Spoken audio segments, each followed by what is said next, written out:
कुंठा झलक रही है इन लोगों की। हमें जांच से डर नहीं है। जब चुनाव नजदीक होता है तो इस प्रकार के ईडी, इनकम टैक्स, सीबीआई के छापे डलवा के मेरे को बोलने से रोका जा रहा है, माइक बंद किया जा रहा है। ये तो अच्छी बात थी। मुझे तो उम्मीद थी कि ये लोग कहेंगे कि हम जो है छुआछूत को मिटाएंगे। आज भी इनकी मानसिकता दलितों के प्रति सही नहीं है। सीएम साहब का जो 2.5 घंटे तक जिस प्रकार से उन्होंने भाषण दिया, मेरी कविता की कॉपी करके दूसरी कविता बनाई, उसमें भी मामला नहीं जमा। देखिए, आईफा के नाम पे जो राजस्थान के अंदर राजस्थान की जनता का खून पसीने का पैसा 100 करोड़ से अधिक की राशि जिस प्रकार से बहाई गई, जिसका कोई औचित्य नहीं था।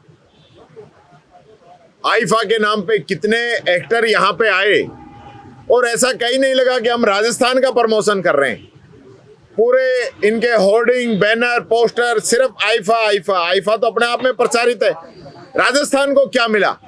क्या कोई बड़े एक्टर आए? क्या वो जो आए हैं वो किन्हीं पर्यटन स्थलों पे घूमने गए? क्या उनसे कोई राजस्थान का फायदा मिलेगा? कुछ नहीं। ये एक सोची समझी साजिश के तहत जो लोग पहली लाइन में बैठे हैं, 7-7 लाख रुपए के जो पासेस जिनको दिए हैं, वो जनता का पैसा था, उसको उड़ाया गया है। इसका राजस्थान को कोई फायदा नहीं हुआ।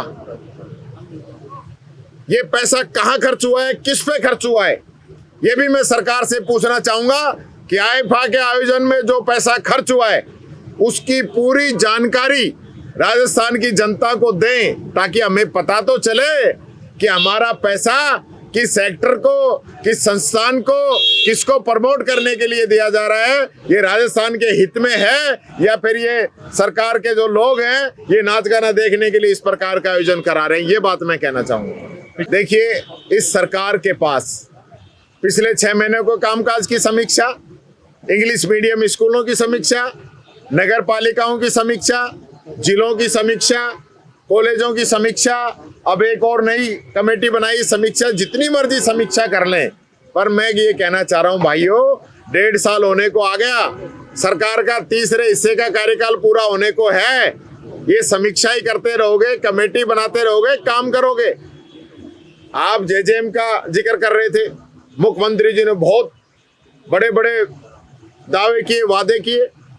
हकीकत ये है कि जेजेएम पूरे देश के अंदर स्लो चल रही थी। राजस्थान का इस समय नहीं बढ़ा है, पूरे हिंदुस्तान की जेजेएम का समय बढ़ाया गया है। और हमने जितने कनेक्शन किए उससे तो ये 2/3 कनेक्शन कर पाए। हम पे आरोप लगा रहे हैं। हमसे कम कनेक्शन तो मध्य प्रदेश ने किए हैं, आरोप हम पे लगा रहे हैं, क्योंकि हमारे यहाँ का जल शक्ति मंत्री था, वो नहीं चाहते थे राजस्थान के अंदर काम हो। आज जो बातें हम कह रहे थे, आज उन सारी बातें इनका मंत्री कह रहा है कि राजस्थान की भौगोलिक परिस्थितियां अलग है, कि यहाँ खर्चा ज्यादा बैठता है। तो उसका जवाब तो ये देंगे नहीं, और सिर्फ जेजेएम घोटाला, जेजेएम में ये, तो मैं तो कह रहा हूँ आप जांच कराओ ना, क्यों नहीं करा रहे? रोजाना यही बात होती है। कुंठा झलक रही है इन लोगों की। भाई आपने आज तक क्यों नहीं कराए? जो इनके खिलाफ बोलता है, धारीवाल जी 3 दिन से लगातार इनके खिलाफ बोल रहे हैं। हमें जांच से डर नहीं है, पर जांच जो है पारदर्शिता से होनी चाहिए। जांच के नाम पे आप लोगों ने हमारे डोटासरा जी पे जांच आई, वो दिन है, राज का दिन है, कोई जिक्र ही नहीं है।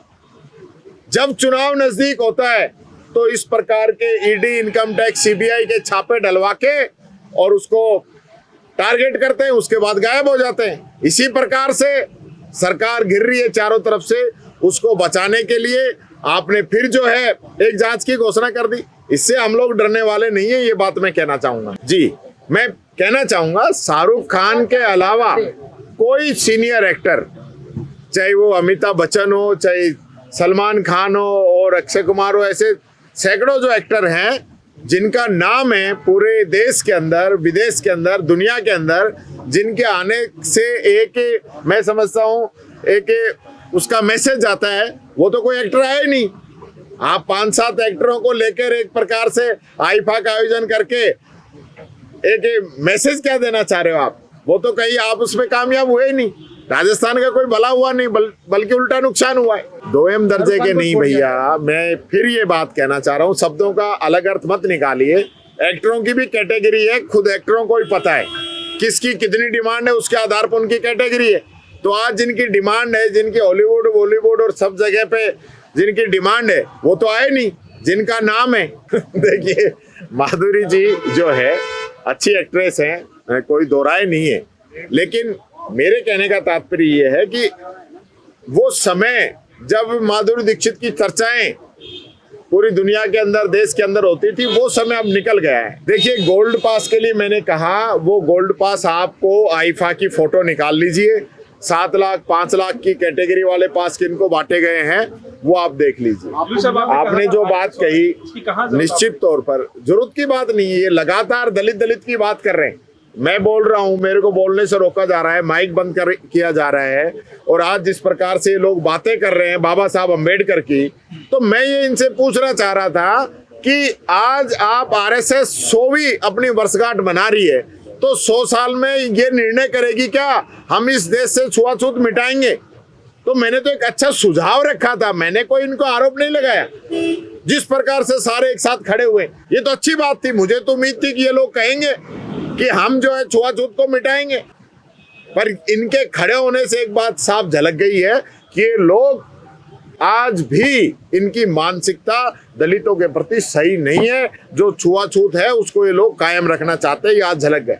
दूसरी बात, मुख्यमंत्री जी ने अपनी स्पीच के अंदर कहा कि बाबा साहब अम्बेडकर को किसने हराया, किसने हटाया। मैं ये कहना चाहूंगा, बाबा साहब अम्बेडकर की खुद की चिट्ठी जो उन्होंने अपने दोस्त को लिखी, उन्होंने सीधा आरोप आरएसएस के ऊपर लगाया था कि आरएसएस ने मुझे हरवाने का काम किया है। जिंदगी में कभी भी आरएसएस पे विश्वास मत करना, ये बाबा साहब अम्बेडकर की चिट्ठी है जो मैं आपको भी दे दूंगा। सीएम साहब का जो मामला जमा नहीं, 2.5 घंटे तक जिस प्रकार से उन्होंने भाषण दिया, वो लगता नहीं कि मुख्यमंत्री इस प्रकार की बातें कर रहे हैं। मेरी कविता की कॉपी करके दूसरी कविता बनाई, उसमें भी मामला नहीं जमा। दूसरा, जो आप बना के लेके आ रहे हो, आपका पद क्या है, आपकी गरिमा क्या है, इससे अच्छा तो कई हमारे एमएलए बोल गए जो मुख्यमंत्री नहीं बोल पाए। देखिए 100% क्रॉस होगी, क्योंकि पिछली बार जो इनका अंदाजा था उससे ज्यादा एफआरबीएम की लिमिट ये चले गए, और 38.2 जो लास्ट है वहां पे ये लोग पहुंच गए, तब उससे ज्यादा जाते क्रॉस होनी है। तो इसलिए इनको कोई आइडिया नहीं है, ये सिर्फ सदन को गुमराह कर रहे हैं।